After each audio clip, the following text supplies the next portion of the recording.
नमस्कार, कंज्यूमर अड्डा में आपका स्वागत है। आपके साथ मैं हूं विपिन भट्ट और आज हम कह रहे हैं कि दिल पर भारी लाइफस्टाइल हमारी। जी हां, रोज हम ये किस्से सुन रहे हैं जो लगातार बढ़ते जा रहे हैं कि काफ़ी यंग लोगों को दिल का दौरा पड़ने लगा है या हार्ट अटैक आने लगा। अब ये बात अलग है कि किसी को कार्डियक अरेस्ट हो रहा है, किसी को हार्ट अटैक हो रहा है। अभी हम जब कार्यक्रम में आगे बात करेंगे तो इनकी टेक्निकलिटी इसको समझेंगे कि हार्ट अटैक के मायने क्या और कार्डियक अरेस्ट के मायने क्या। लेकिन कुल मिलाकर दिल की बीमारी ने बहुत ज़्यादा जान लेना शुरू कर दी है। भ्रम या कहें अब तथ्य तो अभी कितने हैं उसके कितने नहीं है, लेकिन ये भी फैला है कि जब से कोरोना आया है तब से शायद ये बीमारी या ये दिल के जो किस्से हैं ये और भी बढ़ गए हैं। दिल का फेल होना और भी बढ़ गया है। कोई बात करता है कभी कि उसमें वैक्सीन, कोई बात करता है कि कोरोना का कोई हाथ। हालांकि इनमें अभी कोई तथ्यात्मक पुष्टि किसी चीज़ की है नहीं कि क्या ऐसा है। कई बार ये कहा जाता है कि चीज़ें रिपोर्ट ज़्यादा होने लगी, लेकिन कुल मिलाकर लॉस तो हो रहा है। चलिए एक थोड़ा सा आंकड़ा देकर आपको बताते हैं, बातचीत शुरू करें उससे पहले कि क्या स्थिति है। ये नंबर्स हमने लिए हैं महाराष्ट्र से और ये नंबर बताते हैं कि महाराष्ट्र में 2022 में जो मेडिकली सर्टिफाइड डेथ हुई वो 3.1 लाख यानी 3,10,000 थी। ये महाराष्ट्र के हेल्थ डिपार्टमेंट का आंकड़ा है। अब उसके अंदर 47% यानी करीब 1,40,000 जो डेथ हैं, जो मौत हुई है, वो कार्डियक डिजीज से जुड़ी हुई हैं। ये एनालाइज करके निकाला गया है। और इस पे थोड़ा और जब डीप जाते हैं आंकड़े के अंदर तो कार्डियक रिलेटेड डेथ में जो पुरुषों का प्रतिशत है वो 81% है। 1,20,000 जो डेथ हुई हैं यानी 80% से ज़्यादा पुरुषों की मौत जो हुई है वो कार्डियक अरेस्ट या माफ़ कीजिए दिल से रिलेटेड, मतलब कार्डियक रिलेटेड यानी दिल का दौरा या कुछ भी और हो, लेकिन उनके दिल के साथ ये दिक्कत थी। तो ये आंकड़े ये बताते हैं कि दिल की जो बीमारी है वो जान लेने में कितनी आगे आ गई है। और ये जो दिल हमारा है ये बेचारा इस समय थोड़ा संकट में है। और लाइफस्टाइल नो डाउट आज हमारा फोकस है क्योंकि वर्ल्ड हार्ट डे है और फोकस हमारा उस पर है कि लाइफस्टाइल से जो जुड़ी हुई बातें हैं जिन्हें हम और आप कंट्रोल कर सकते हैं। कोई और अगर ऐसी टेक्निकल खामी है तो अलग बात है, लेकिन अगर लाइफस्टाइल से जुड़ी कमियों के कारण ये हो रहा है तो वो तो भाई करेक्ट की जा सकती है। तो आज थोड़ा फोकस इसी पर रहेगा। कुछ और भी दिल से रिलेटेड अहम बातें हम करेंगे। हमारे साथ कार्यक्रम में शामिल हो रहे हैं होली फैमिली हॉस्पिटल के head cardiology doctor Amitabh Yaduvanshi, Fortis hospital के डायरेक्टर और HOD cardiology doctor Nityanand Tripathi और कैलाश हॉस्पिटल के senior interventional cardiologist doctor Santosh Kumar Agarwal. आप सभी का बहुत बहुत स्वागत है। डॉक्टर यदुवंशी, हम आपसे ही शुरुआत करते हैं। रोज ये किस्से सुनने को मिल रहे हैं अलग अलग। कोई कहानी शुरू होती है एक 9 साल के बच्चे के साथ, कोई कहानी शुरू होती है एक 22 साल की लड़की के साथ, कोई एक्सरसाइज करते करते चला गया, कोई डांस करते करते चला गया। ऑल ऑफ सडन पहले हम इतनी घटनाएं नहीं सुनते थे। अक्सर कई बार कार्यक्रम में हमसे एक्सपर्ट कहते हैं कि इनकी रिपोर्टिंग ज़्यादा होने लगी है, पर क्या ऐसा है? क्योंकि रिपोर्टिंग तो हम हमेशा से करते आए हैं, लेकिन इतने हार्ट फेलियर्स, इतने दिल के दौरे और उनसे सीधी मौत ये पहले देखने में नहीं आता था। नहीं, आपने जैसे पहले बताया कि हार्ट फेलियर या सडन कार्डियक डेथ, एक हार्ट अटैक और सडन कार्डियक डेथ में थोड़ा सा डिफरेंशिएट करना जरूरी है। पर जैसे आप बता रहे, जनरली यंग एज में जो हार्ट फेलियर या सडन कार्डियक कोलैप्स होता है उसका मेजॉरिटी कारण अरिथमिक इवेंट्स हो सकते हैं। परंतु 30-35 साल से आगे के एज ग्रुप में लोगों को हमने हार्ट अटैक भी होते हुए देखा है। हार्ट अटैक की संख्या भी बढ़ रही है और लाइफस्टाइल के कारण है बहुत अधिकतर। उसमें सबसे इंपॉर्टेंट चीज जो मैं कहूंगा वो स्मोकिंग के कारण है। थोड़ा डेफिनेटली सोशल मीडिया की उपस्थिति के कारण ये सब चीजें थोड़ी रिपोर्ट भी ज्यादा हो रही है, वायरल भी ज्यादा हो रही है। पर डेफिनेटली यंग लोगों में, यंग एथलीट्स में, सिर्फ इंडिया में नहीं वर्ल्ड ओवर इस तरह के एपिसोड्स बढ़ रहे हैं। कुछ लोग कोविड के कारण कह रहे हैं, कुछ लोग लाइफस्टाइल। डेफिनेटली हम लोगों का वेस्टर्नाइज हो गया है। That itself is something that needs to be taken care of. और स्मोकिंग एक बहुत इंपॉर्टेंट फैक्टर है जो कि हमें कंट्रोल करना चाहिए। जी बिल्कुल, तो इन पर पूरी डिटेल में आगे बढ़ाएंगे। डॉक्टर नित्यानंद त्रिपाठी, मैं शुरू में ये बात क्लियर कर लेना चाहता हूं कि क्या कोविड के चलते कोई शरीर में ऐसा परिवर्तन हुआ है जिससे हार्ट अटैक, हमारा हार्ट ज़्यादा प्रोन हो गया है एलिमेंट्स के लिए, या फिर वैक्सीन ने हमारे अंदर ऐसा कुछ कर दिया है? इवन सरकार, मतलब ये बात संसद तक में उठी थी, एक कमेटी भी बनाई गई है कि कहा है कि इसकी जांच कीजिए कि कोई कोरिलेशन है कि नहीं। थोड़े दिन पहले मैंने कहीं पढ़ा था, GB Pant hospital new Delhi से एक रिपोर्ट भी आई थी कि उसका कोई डायरेक्ट कनेक्शन वैक्सीन के साथ नहीं निकला है। लेकिन फिर भी ये बातें राउंड लेती रहती हैं, क्योंकि आप लोगों की फैटर्निटी में इस पर ज्यादा चर्चा होती होगी। तो क्या कोई कॉन्क्रीट तथ्य इसके आसपास है या ये सिर्फ अभी भी बातें ही हैं? नमस्कार। सबसे पहले मैं वर्ल्ड हार्ट डे पे सबके लिए बेहतरीन वर्ल्ड हार्ट हेल्थ के लिए कामना करता हूं। और जहां तक बात है कोविड का, कोविड एक वायरल बीमारी है और हमें पता है कि सारे मेजॉरिटी ऑफ द वायरल जो डिजीजेज हैं उनमें हार्ट का इन्वॉल्वमेंट होता है, जिसको वायरल मायोकार्डिटिस बोलते हैं। वायरल मायोकार्डिटिस लेस देन 0.1% लोगों में होता है। लेकिन कोविड जब आया था तो कोविड इतना वाइड स्प्रेड था, पेंडेमिक था, कि इसमें crores and crores of people got affected. So we saw a lot of Covid viral related myocarditis और उससे रिलेटेड जो मायोकार्डिटिस से रिलेटेड हार्ट फेलियर थे और पेशेंट्स का एरिथमिक डेथ था, वो सारी चीजें देखने को मिली थी, जो कि अब कोविड कम होने की वजह से कम हो गई हैं। दूसरा, कोविड की वजह से हाइटेंड कोएगुलेबिलिटी स्टेट थी, जिसमें कि हार्ट क्लॉट बनने के चांसेस बढ़ गए थे और उसकी वजह से कुछ लोगों में हार्ट अटैक देखा गया, कुछ लोगों में पल्मोनरी एम्बोलिज्म देखा गया। और जहां तक ये बात है कि रिलेटेड है वैक्सीन से या नहीं, वैक्सीन से डायरेक्ट कोरिलेशन कुछ मिला नहीं। कुछ एक दो रिपोर्ट्स हैं जो हो सकते हैं कि वो वायरल मायोकार्डिटिस की वजह से रिलेटेड हो। तो ये कहना कि वैक्सीन की वजह से ये चीजें हो रही हैं या कोविड की वजह से हो रही हैं, हमें नहीं लगता कि डायरेक्ट कोरिलेशन है। और अब जबकि सब मैक्सिमम लोग वैक्सीनाइज हैं और कोविड काफी कम हो गया, इंसिडेंस बहुत इक्का दुक्का देखने को मिलता है, अब हम ये भी नहीं देखते हैं कि कोई कोविड लेके आ रहा है और उसको हार्ट अटैक हो रहा है। तो जहां तक मेरा अंदाजा है कि ये अनरिलेटेड चीजें हैं। ठीक है डॉक्टर अग्रवाल, अब मैं आपकी प्रैक्टिस के हिसाब से बातें कर रहा हूं कि चलिए आंकड़े जो भी कहें, जो भी कुछ निकल कर आता है, लेकिन क्या आपने अपनी प्रैक्टिस में ये अभी पिछले 1-2 सालों में महसूस किया है कि नंबर ऑफ केसेस ज्यादा बढ़ रहे हैं, नंबर ऑफ अनरीजन केसेस ज्यादा बढ़ रहे हैं? ऐसे लोग जो इन जनरल तो स्वस्थ दिखते हैं बाहर से, वो भी हार्ट अटैक लेके आ रहे हैं या उनको हार्ट रिलेटेड कोई डिसीज या इशू हो रहा है?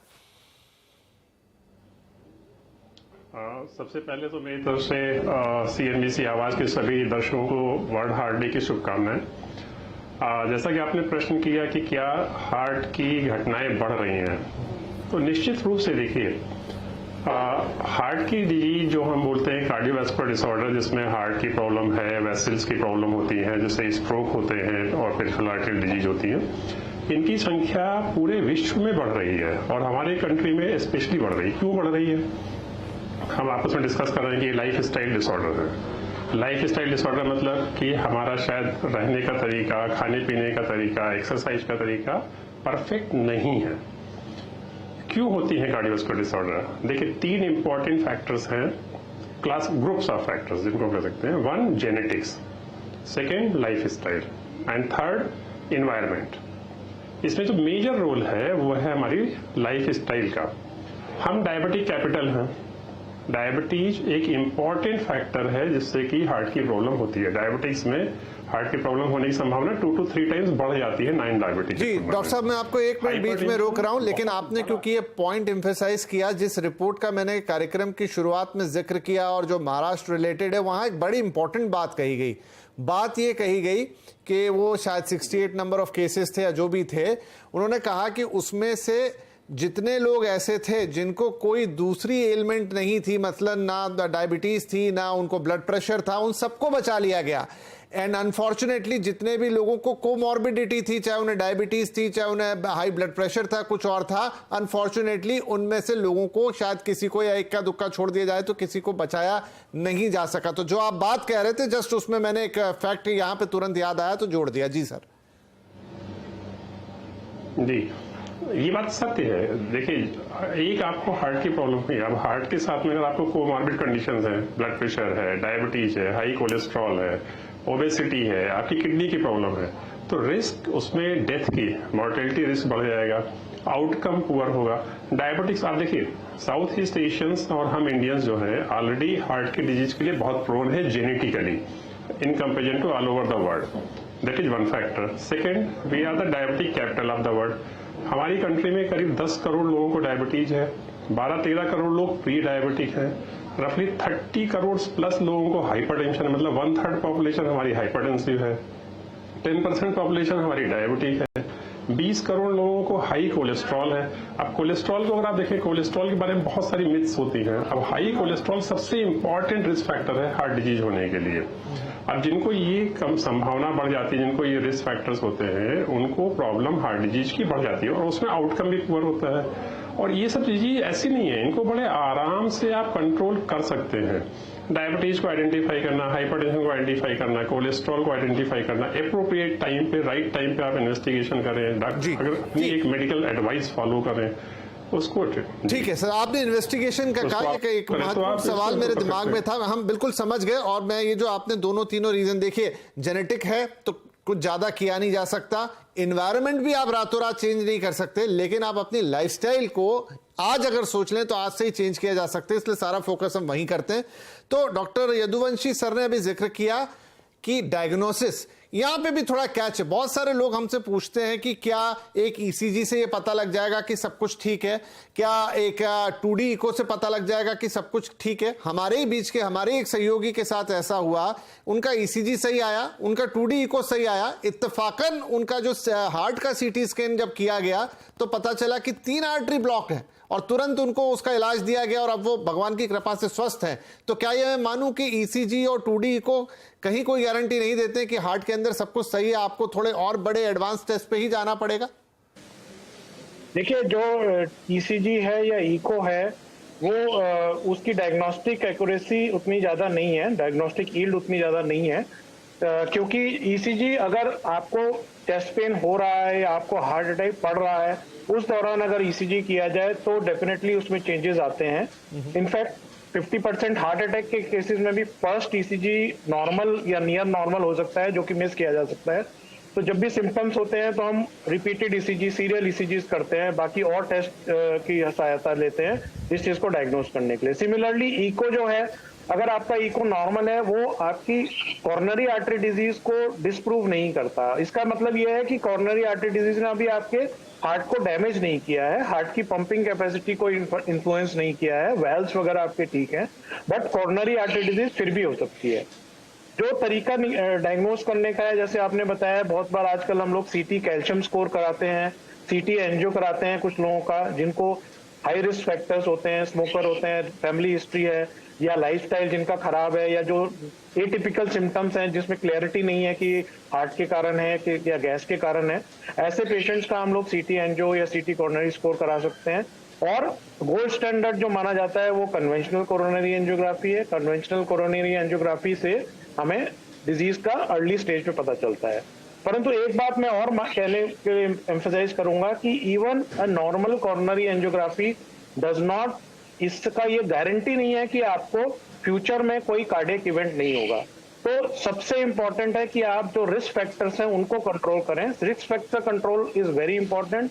स्मोकिंग बंद करनी है, सेडेंटरी लाइफस्टाइल बंद करना है, एक्सरसाइज करनी है, शुगर कंट्रोल रखनी है, ब्लड प्रेशर कंट्रोल रखना है। Risk factor modification is more important even if your angiography is normal. कोई भी टेस्ट आपका नॉर्मल है वो इस चीज की गारंटी नहीं देता है कि आपको फ्यूचर में नहीं होगा। आपको रिस्क फैक्टर्स को कंट्रोल करके ही फ्यूचर इवेंट्स को प्रिवेंट किया जाए। तो बिल्कुल इसमें यहाँ दो चीजें डिस्टिंग्विश हो जाएगी। डॉक्टर त्रिपाठी, मैं आपके पास आ रहा हूँ कि ये बात तो तय हो गई कि आपकी रिपोर्ट्स ऐसी हो या वैसी हो, आपको रिस्क फैक्टर को कंट्रोल करना है, ये सबसे इंपॉर्टेंट हो गया। वजन ज्यादा है तो घटाना है, और अगर आपको कोई और साथ में एलिमेंट है तो उनको कंट्रोल करना है। आपके पास बीपी है, चाहे शुगर है, चाहे कोई और चीजें हैं, और एक्टिव लाइफस्टाइल जीनी है। इस पर हम थोड़ा और प्रकाश डालेंगे। लेकिन जो लोग कहीं बीच में खड़े हैं, वर्ज पर खड़े हैं कि क्या मालूम अगले 3 दिन, 4 दिन, 2 महीने, 4 महीने में उनको कोई चीज हो जाए, उन्हें नहीं पता उनके हार्ट के अंदर क्या है, तो ऐसे हर व्यक्ति को क्या अपना एक थॉरो चेकअप करवा लेना चाहिए? मतलब कैसे पता लगेगा? क्योंकि ज्यादातर लोग कहते हैं कि उन्हें कुछ पता नहीं चला, कोई सिम्टम तो आया नहीं। जी, इसमें सबसे जरूरी बात यह है कि कोरोनरी आर्टरी डिजीज एसिम्प्टोमेटिक हो सकती है मोस्ट ऑफ द टाइम्स, और यूजुअली फर्स्ट सिम्टम इसका हार्ट अटैक हो सकता है। कुछ लोगों को पहले से चेस्ट पेन होता है या एब्डोमिनल पेन होता है, जॉ में पेन होता है, तो वो लोग इग्नोर करते रहते हैं। लोगों को जैसे जो आम धारणा है कि अगर हार्ट अटैक होगा तो छाती में दर्द होगा और बाएं हाथ में जाएगा और बहुत ज़्यादा स्वेटिंग होगी, हम चल नहीं पाएंगे, हम बैठ नहीं पाएंगे। तो ऐसा है नहीं, ऐसा बहुत कम लोगों को होता है, 10-15% लोगों को ही होता है। Majority of the times atypical presentations होते हैं, जैसे सिर्फ छाती में दर्द हुआ, छाती में भी दाहिने तरफ दर्द हुआ। कुछ लोग तो गैस की गोली खा खा के पूरी नाइट गुजार देते हैं, जबकि उनको इंफीरियर वाले में ही हो रहा होता है। कुछ लोगों के दांत में दर्द हो रहा होता है और वो डेंटिस्ट के पास जाते हैं, वहाँ पे कुछ नहीं मिलता है। जब ईसीजी कराते हैं तो पता चलता है कि ईसीजी में चेंजेस हैं। कान में कुछ लोगों को दर्द होता है। कुछ लोगों का जो पर्टिकुलरली ओल्डर पॉपुलेशन है, जैसे 75 ईयर्स ऑनवर्ड, तो उनमें बिहेवियरल चेंजेस आते हैं कि बिहेवियर चेंज हो जाता है। वो जो बिल्कुल शांत आदमी है वो वायलेंट हो जाता है, वायलेंट आदमी बिल्कुल शांत हो जाता है। इस तरीके के ड्रास्टिक बिहेवियरल चेंजेस में इंडिकेट कि हार्ट के एलिमेंट्स हो रहे हैं। ऐसे ही कुछ एटिपिकल सिम्टम्स हैं, जैसे कि हमें पता चलता है कि कुछ हो रहा है, there is going something wrong, but we are not able to identify. हमें पता नहीं चलता कि क्या हो रहा है, समथिंग कुछ हो रहा है लेकिन पता नहीं क्या हो रहा है। तो that is most of the times it's from the heart. इस तरीके की जब भी सिम्टम्स हो रहे हो या जो काम आप करने में पहले सक्षम हो पा रहे हो अभी नहीं हो पा रहे हो, जैसे सुबह 3 किलोमीटर घूम लेते थे, लगे अभी 2 किलोमीटर 2.5 किलोमीटर में ही सांस फूल जाती है, थकान हो जाती है। ये सब कुछ इंपॉर्टेंट सिम्टम्स हैं जिस समय आपको डॉक्टर को इमीडिएट कांटेक्ट करना चाहिए कि जो आप पहले काम कर लेते थे इजीली, उसको करने में अभी आपको डिफिकल्टी होती है। उतना ही स्ट्रेनवस एक्सरसाइज करने में। ये वो चीजें हैं जिनको अगर आप थोड़ा नोटिस करें तो आपको अंदाजा हो सकता है। फिर उसके बाद तो आप डॉक्टर से संपर्क करेंगे ही और वो आपको आगे के लिए गाइड करेंगे। छोटा ब्रेक ले लेते हैं तुरंत, लेकिन फिर वही बात कि अब लाइफस्टाइल चेंजेस लाने हैं तो वो कैसे हों, उनको आप कैसे समझे कि हाँ ये चेंजेस आ गए हैं और वो आपके हार्ट को कितना हेल्दी बना रहे हैं। ये कुछ अहम मुद्दे होंगे जो हम इस ब्रेक के बाद उठाएंगे। दिल पर भारी लाइफस्टाइल हमारी, हम बातचीत कर रहे हैं कि कैसे अपनी लाइफस्टाइल को थोड़ा सा बदलकर हम अपने हार्ट को सुरक्षित कर सकते हैं, क्योंकि इन दिनों दिल से होने वाली जो बीमारियां हैं और उसके बाद जो डेथ रेट है बहुत ज़्यादा बढ़ा और घटनाएं रोज आप अपने आसपास सुनते ही हैं। तो डॉक्टर अग्रवाल, जैसा अब तक हम आए कि एक लाइफस्टाइल, हमें इतना समझ में आ गया कि जो हमारे हाथ में है वो ये है कि अपनी लाइफस्टाइल को आपको बेहतर, अब वो कैसे क्या करना है। मतलब ठीक है कि आप अपने वजन को कंट्रोल करें, आप ठीक से खाना खाएं या कम खाना खाएं, बहुत सारा ना खाएं, थोड़ा एक्टिव लाइफस्टाइल, लेकिन पिन पॉइंटेड वो चीज़ें क्या होनी चाहिए। मतलब ये बड़ा ब्रॉड स्पेक्ट्रम है, उसको आपको फोकस क्या करना है। फोकस हमें ये करना है कि जो हमारे रिस्क फैक्टर हैं हार्ट डिजीज के लिए, उनको हमें किसी भी तरीके से रिड्यूस करना है। अप्रोच कैसे होगा? इंडिविजुअल लेवल अप्रोच होगा, फैमिली लेवल अप्रोच होगा, सोसाइटी लेवल अप्रोच होगा, नेशनल लेवल अप्रोच होगा, इंटरनेशनल लेवल अप्रोच होगा। ये बीमारियां ऐसी हैं, देखिए इनसे केवल एक पर्सन या एक फैमिली सफर नहीं करती है, कंट्री सफर करता है। आज हमारे देश में आप देखिए कि हर 5वीं डेथ कार्डियोवास्कुलर डिजीज से है। 18-19 मिलियन पॉपुलेशन एक साल में कार्डियोवास्कुलर डेथ से खत्म हो जाती है। जीडीपी पे इसका एक सीरियस इंपैक्ट होता है। फैमिली सफर करती है, ट्रीटमेंट इज वेरी कॉस्टली, जबकि 80% डिजीज आप इनको रोक सकते हैं। स्टडी से स्टडी है जिसमें पाया गया कि 80% हार्ट रिलेटेड प्रॉब्लम्स को आप कंट्रोल कर सकते हैं just by modifying the risk factors. Individually क्या करना है आपको? Education of the patient and family, awareness means उनको पता हो, एक बेसिक एजुकेशन दी जाए बच्चों को, थोड़ा एक ब्रीफ में at least education right from beginning सिखाया जाए कि हार्ट की प्रॉब्लम कैसे होती है। सोशल मीडिया के ऊपर किया जाए। देन अवेयरनेस के बाद में इम्प्लीमेंटेशन होना चाहिए उसका। लोगों को समझना होगा कि हमें अगर blood pressure, diabetes, cholesterol, smoking, obesity, physical activity, 5-6 चीजें हैं एंड लिमिटेड एल्कोहल इंटेक, ये चीजें अगर हम कंट्रोल करेंगे तो हम ज्यादा अच्छी तरह ज्यादा लंबे टाइम तक एक हेल्थी लाइफ स्टाइल अडेप्ट कर सकते हैं, हमारी फैमिली खुश रहेगी। इन चीजों को कैसे करना है? आप रेगुलर एक्सरसाइज करिए, go for 45 minutes brisk walking every day. आजकल हम इसको बोलते हैं 10,000 स्टेप्स पर डे आप करिए। आप डाइट इंप्रूव करिए, ग्रीन लीफी वेजिटेबल्स लीजिए, सीड्स लेग्यूम्स खाइए, पैक प्रोसेस फूड को कम करिए, ले सकते हैं कभी कभी बट इनको मॉडरेट करिए। ओबेसिटी, अपने BMI को कंट्रोल करिए। अर्ली इंटरवेंशन, अर्ली आपको देखना है कि आप अपने एनुअल चेकअप कराएं कि ब्लड प्रेशर, डायबिटीज तो नहीं हो रहा है, cholesterol one of the most important risk factor है। अब आप सोशल मीडिया पे हम अक्सर देखते हैं कि व्हाट्सएप पे पढ़ा दिया जाता है कि कोलेस्ट्रॉल से कुछ नहीं होता है, आप कुछ भी खाइए पीजिए, आपको हार्ट की कोई प्रॉब्लम नहीं। कितना मिथ है लोगों में, एक बार वो पढ़ के हमारे पेशेंट आते हैं डॉक्टर साहब हमने तो ये पढ़ा है कि कोलेस्ट्रॉल से कुछ होता ही नहीं है। हम अपनी कार्डियोलॉजी में कोलेस्ट्रॉल सबसे इंपॉर्टेंट रिस्क फैक्टर है। अगर लोग गलत एजुकेशन लेंगे तो उसका इफेक्ट होगा। तो इंडिविजुअल लेवल पे, फैमिली लेवल, गवर्नमेंट को बहुत कुछ करना होगा। गवर्नमेंट को समझना होगा जैसे कम्युनिकेबल डिजीज थी कि टीबी था, कॉलरा था, हैजा था, उसको रोकने के लिए बहुत सारे स्टेप्स लिए गए, मलेरिया को। अब नॉन कम्युनिकेबल डिजीज, चूंकि अब कार्डियोवास्कुलर डिजीज इंडिया में भी लीडिंग कॉज ऑफ मोर्टेलिटी हो गया। मैंने आपको बताया नंबर 1 कॉज ऑफ डेथ होता जा रहा है ग्लोबली, तो ये है ही है। हर 5वां आदमी मर रहा है। दुनिया के हर 4थी डेथ इंडिया में बिकॉज ऑफ कार्डियोवास्कुलर डिसऑर्डर हो रही है, इंडिया से हो रही है।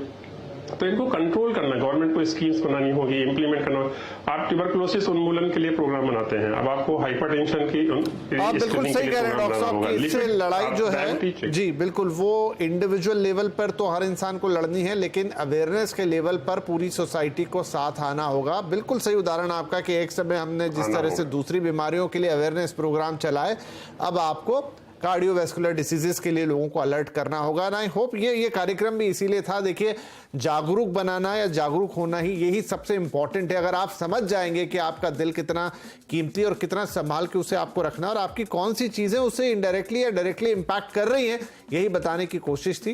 तो जिसने भी सुना, आज से ही संभले, आज से ही ध्यान दे, और अगर अपनी लाइफस्टाइल में ही चेंजेस ले आते हैं तो शायद आपको इतना प्रॉब्लम होने का नौबत ही नहीं आएगी। लेकिन हाँ, अलर्ट पे जरूर रहिए, हार्ट अटैक से सबको बचाना है। बहुत शुक्रिया आप सभी मेहमानों का आज इस कार्यक्रम में शामिल होने के लिए। नमस्कार।